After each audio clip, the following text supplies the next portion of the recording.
Bok, draga majčice, sretan ti majčin dan.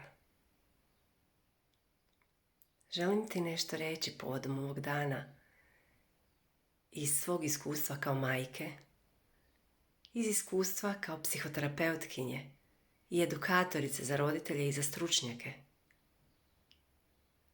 A to je da koliko god mi sve željele da su nam djeca sretna i uspješna i koliko god se trudile svaki dan, nema garancije.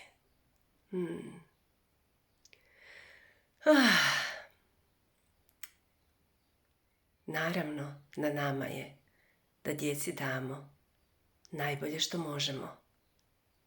A najvažnije što im možemo dati je poticaj za jačanje samopoštovanja i samopouzdanja. A sve drugo dalje je na djeci.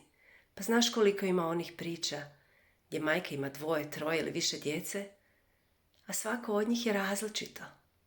Nisi svemoćna i ne moraš biti. Sjeti se koliko toga daješ svaki dan.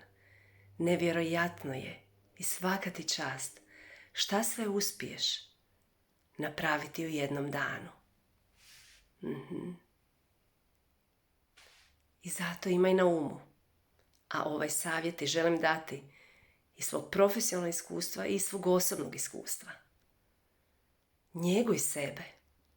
Odvoji svaki dan, barem kratko vrijeme, za ono što tebe puni, za ono u čemu ti uživaš.